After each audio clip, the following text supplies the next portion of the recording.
Andy, thanks a million for being willing to discuss these issues with me today. I think that no one has been more thoughtful in thinking about the financial system as a system. And many of us have read many times some of your speeches and your papers. And I'd like to focus in on one concept that is very central to your thinking, and that is the idea of complex adaptive networks. And in this discussion, I'd like to get a sense of what you mean by that. Then we'll apply it to finance, and then we'll talk about some of the practical implications. So what do you actually mean? When you say complex adaptive networks, what is the essence of that? Well, thank you, Jeffrey. I'm delighted to be doing this and us having this conversation. So I have in mind any system comprising a set of agents or nodes of various types that are somehow joined together. That could be a direct financial link. It could be a social link. It could be a psychological link. And the upshot is that the emergent behaviors in that system depend crucially on the interactions, the complex interactions between those agents or those nodes. And the key to understanding behavior system-wide is understanding both those interactions and the reactions to the interactions. And that action and interaction is in turn what gives rise to the complexity. So we have this cat's cradle of sentient social interactions. The behavior of no one agent or node fully describes the system. The system can only be described and explained, its behaviors can only be understood by getting underneath the skin of the interactions and responses to interactions among the agents. And that could be a financial network, it could be an ecological network, it could be a physical network. The behaviors I've described could be attributed to any of those networks and more besides. So let's apply that to the financial system itself. I think most people would think that the financial system is very interconnected, but then it's very hard to go beyond that in terms of what does that mean. And so when you think of the financial system, could you compare it to another kind of system just to give us a sense of just how interactive all of these components are? Well, let me try and do that, Jeffrey. And the interconnectivity, the integration word you use is maybe quite a nice way to demonstrate the power of thinking in this complex adaptive framework. Because in that pre-crisis period, as you say, the financial world became a lot more joined up, a lot more integrated. And we told ourselves a story about how that was good from a risk-sharing perspective. The risk was being shared between participants and therefore distributed and diversified and thereby reduced. And indeed, that was precisely half of the story. These complex adaptive webs often exhibit long periods of stability, of robustness, because of this risk-sharing property. But these webs also demonstrate or illustrate a dark side. They have a dark side. And that dark side also comes as a result of these interconnections.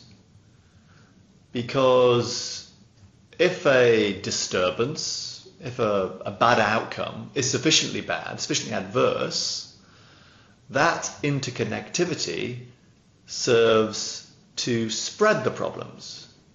So risk sharing becomes instead risk spreading.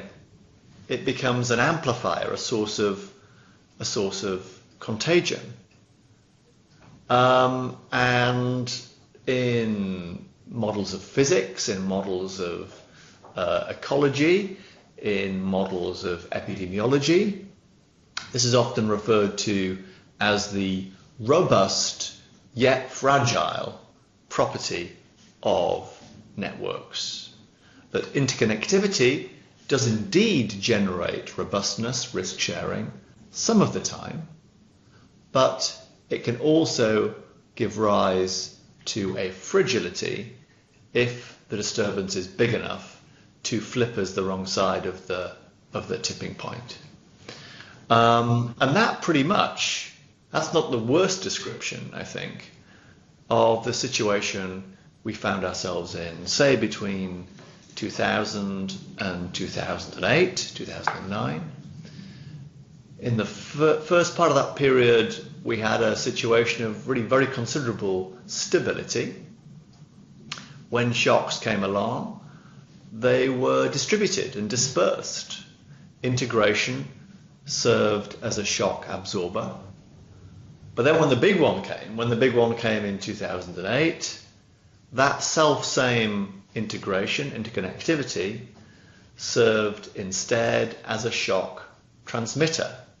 We got the dark side of integration, which was a situation of quite acute fragility in the financial system. That was a surprise to us as financial regulators, but would not have been a surprise to a statistical physicist or an ecologist or an epidemiologist or indeed a professor of sociology. Any of those disciplines would have got this robust yet fragile property.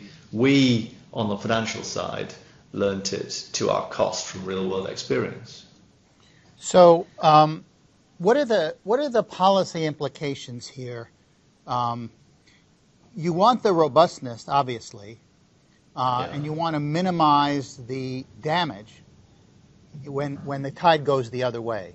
So before we talk about the policy, let me ask you a prior question.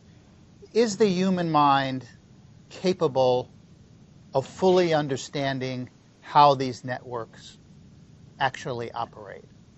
You're using a lot of words like complex, network, adaptive. Adaptive sounds to me like it's always evolving. How much are we capable of actually understanding? Once we realized we missed it in 2007, 2008. Now we're alert, but how much can we really understand about how the financial complex adaptive network actually operates? Well, I mean, you're right, Jeffrey, to say that will we ever get a complete map of the financial web that will give us a full real-time explanation of all the behaviors? Probably not. That's aiming too high. But what we can, I think, realistically aim to do is a much, much better job than we did in that pre-crisis period. And the reason I say that is because during that period, we were looking in the wrong place. We were looking in quite some detail, this is regulators globally, at the balance sheet, the behaviors of individual banks or individual financial firms, and regulating them node by node, agent by agent, and focusing far too little, if at all, on the connections between them, their exposures between one another, sometimes direct loans, sometimes derivatives exposures. And it was those exposures, or a lack of knowledge of those exposures that, of course, cost us so dear. When Lehman's went down in 2008, it wasn't so much the ultimate exposures that Lehman had to the rest of the world. It was the uncertainty around those exposures that caused the globe, and it was all of the globe, to pretty much come to a halt. It was the not knowing that was killing us, that caused people to stop spending and to stop lending. I mean, it's one thing to know your counterparty, but what if you don't know the health of your counterparty's counterparty? Or much less the health of your counterparty's counterparty's counterparty. It was that deep network uncertainty that really caused all of the problems around the time of Lehman's. And I think we can do a much better job of sweeping away some of that uncertainty than we did in the pre-crisis period. Never resolve it fully, but if we look in the right places, it gives us, I think, a fighting chance. Okay, so let's stipulate that in terms of the policy agenda, one major part of that is the acquisition of information on the system itself, not just on the individual players, but on the connections, the exposures, the health of the counterparties and all that. Let's just stipulate that this massive, almost statistical exercise is something that needs to be done. But once you have that X-ray, you still are left with a complex adaptive system that can transmit the risks. What else needs to be? What else do you take from engineering or physics that says when you have such a complex system, there are some other things that you should do to minimize the vulnerability? Yeah. So let me mention perhaps 4 things that could usefully be done to understand and to mitigate these fragilities that are endemic in networks of this type. I mean, the first thing would be, let's say we had our data, and let's say we could find a way of visualizing, drawing pictures of, mapping the financial terrain. That for me is not by no means unrealistic. There's no technological reason why that can't be done, and the same reason there's no technological reason why we can't forecast the weather in real time pretty much anywhere on the planet. You know, it may require an effort every bit as great as on the meteorological side, but this is within our compass if we choose to take this path. Let's say we have that financial weather map. We can then use that to try and pinpoint, identify upfront, ex ante, where the cliff edges, the tipping points, the discontinuities might lie. This map will be complex. Currently, you know, we're flying without a map.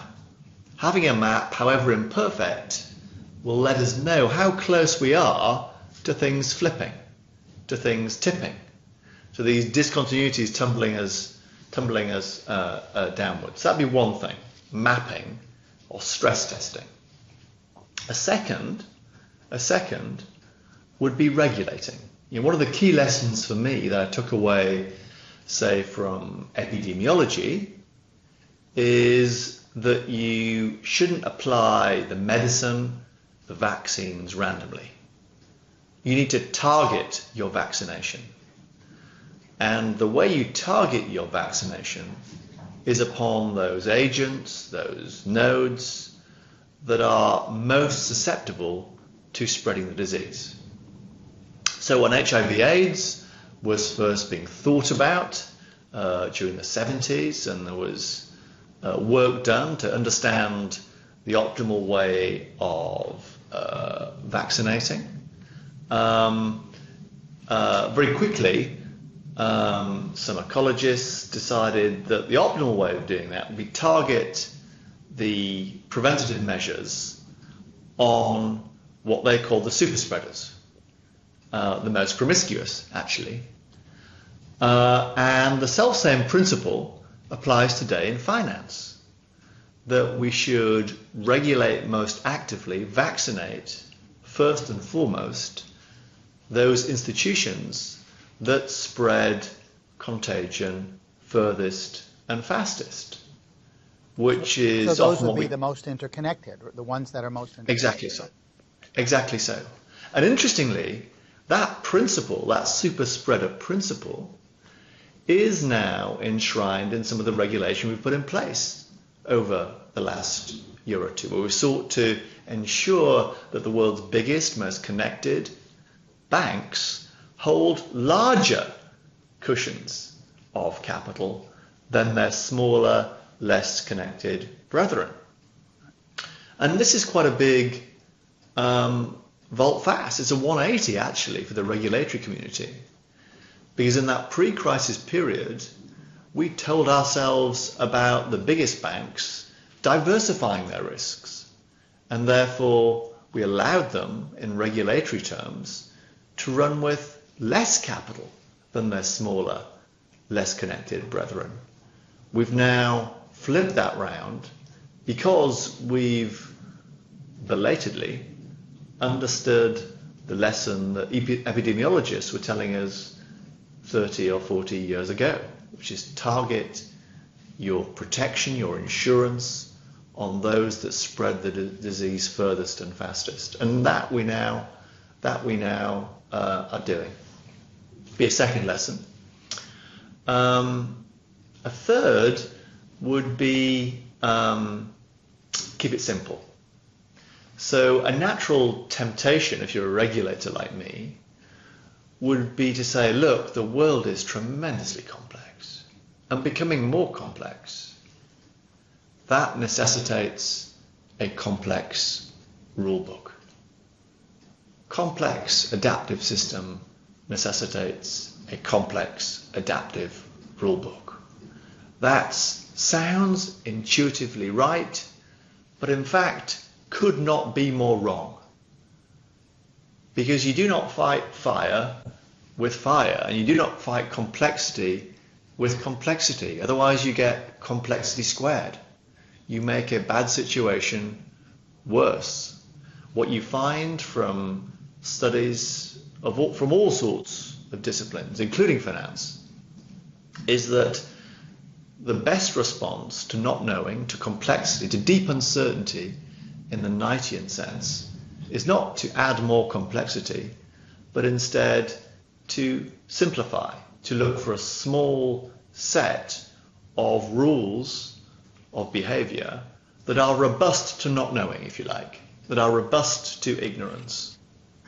And that is a rule that historically we as financial regulators perhaps have not heeded sufficiently, and I'm hopeful we can turn the tide on that over the next few years in the same way as we have on the super spreader principle. That'd be three. And the final one would be that we shouldn't take the financial network as given. We shouldn't just seek to regulate what we have. Sometimes our interventions can reshape the topology of the network. In the same way as, firefighters can reshape the topology of forests to reduce the risk of forest fires. How do we do that? Well, in a forest fire context, we build in fire breaks. We act upon the underlying structure of the forest to reduce the risk of contagion between different parts of it. And that principle has also been taken to heart, enshrined in some of the regulation we've sought to engineer over the last few years. So give me an example of that. Give me an example of where in regulatory thinking this kind of firewall exists. So one example in the US would be the Volcker rule, that we will ask the largest banks not to engage in proprietary trading activity, because if the risk from that activity become too acute, they will come back and infect the core of the bank. They will spread the fire in ways that could be counterproductive. Here in the UK, we have proposals from an independent commission on banking, the so-called Vickers Commission, that are about putting a firewall, a firebreak between retail banking on the one hand and investment banking on the other. The same principle of achieving some structural separation, altering the topology of the network to prevent the infection, the fire, the disease spreading from one part of the network to another. This is an old principle of making a web, a network, decomposable, arranged in a way that means that bits of it can be set aside, can be compartmentalized, so that if infection and problems strike, they don't affect instantaneously the whole of that network. So this is an old principle. In some ways it's old even for finance, because Glass-Steagall, of course, in the US from the 30s was just such a structural separation. So it's an old message that the crisis has retaught us, and which some of the current policy proposals are seeking to correct. It's not the only way, by the way. Let me give you a very different example, Jeffrey, of a structural intervention which also reshapes the topology of the financial network. Back in 2008, the Lehman's example I gave you, the uncertainty was particularly acute there because all of the transactions were bilateral. There was long chains of transactions where you literally could not know your counterparty. So one of the things we've done post-crisis is trying to move the system, the network, from this complex, dense cat's cradle of bilateral connections to a more ordered, simple hub and spokes configuration of the network. The way we've done that is to create these things called central counterparties. They are the hub, and they act as the buyer to all sellers and the seller to all buyers. And in that role, we undo the knitting. We simplify the cat's cradle and move instead to this hub and spokes configuration where everyone need concern themselves only with one counterparty. So your counterparty isn't a problem anymore. That uncertainty disappears, and instead your counterparty is a singular thing, this central counterparty. That will fundamentally reshape the topology of the financial web in ways that ought to make it simpler and more robust, we hope. So a final question. It sounds like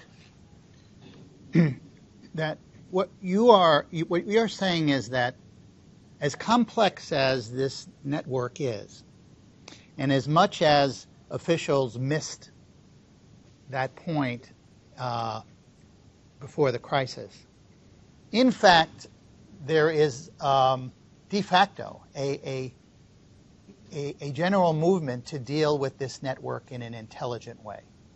And you talked about the ring fencing, the focusing on the major spreaders, the central counterparty hub. These are all reflective of at least an implicit understanding of the kind of network that we're dealing with. But on a scale of 1 to 10, the 10 being high, where are we on the continuum in terms of actually dealing with this network all the more so because one of your principles was keep it simple. Yeah. Any observer of what's going on would say, even if we are making all these steps, it looks like the regulatory structure has actually become infinitely more complex.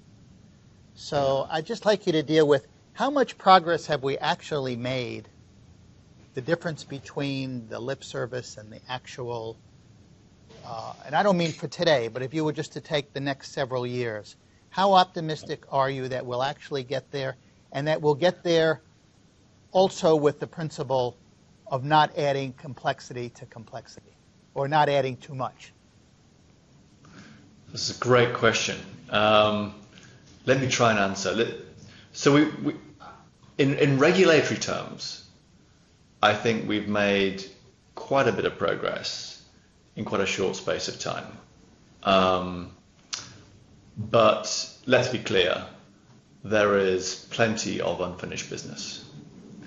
We have begun to collect some of the data that enables us to join the dots, to draw the financial web I mentioned. But it will be a 10 or 15-year project before we come anywhere close to be able to do, say, the same thing that meteorologists do or epidemiologists do, which is to track this web in real time. In my head, at least, Jeffrey, I had this image of a Star Trek room somewhere on the planet where someone's there tracking the financial web in real time. Right, watching the financial flows, seeing where it feels right. Absolutely. As it grows and expands, as new bits are born and old bits die. That for me is well within our technological compass. I'm hopeful on that horizon we can do a materially better job than we've done. And we have made some progress in that direction so far.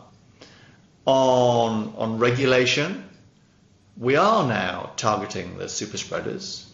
Have we gone sufficiently far in vaccinating them? I think there's still an active debate to be had around that, and indeed it's a debate that's still going on in the United States, as you know. On complexity of regulatory rules, I'm hoping we have reached our high watermark on that front, and the pendulum swing is beginning in the opposite direction. But it's very early days. It's very early days. And old habits die hard on this front. So this will require a continuous effort. But the last 6 to 9 months has given me encouragement that people have at least acknowledged that the pendulum needs to start to swing in the opposite, the simplicity direction. And on structure, well, I mean, let's be clear. We still do not have a financial system that is easily decomposed into its elemental parts. It can't be decomposed legally, can't be decomposed functionally, it can't be decomposed financially. I'm hopeful on a 5 to 10 year horizon we will have financial firms for whom it's possible to decompose or allow to fail in an orderly fashion by breaking up the parts and selling them on. So what does that leave me? That leaves me 4 or 5 out of 10 on your scale. There's also a time frame that I think is quite interesting, that you're saying 5 or 10 years, at the earliest, before all this could possibly come together. I think so, and that doesn't frighten me. I think it would take an effort of that magnitude to achieve all we need to achieve. And do I think it'll happen? Actually, I think it will, because we can't afford, both literally and metaphorically, we can't afford to have a repeat of what we've been through. So we must make the investment now in turning that complex, adaptive financial web into something we can, 1, understand, 2, regulate more effectively, and 3, stop tipping us over that tipping point I mentioned earlier on, the costs of which are still being felt 5 years on. Andrew, that was a wonderful discussion. I'm deeply indebted to you. Thank you very much. Thank you, Jeffrey.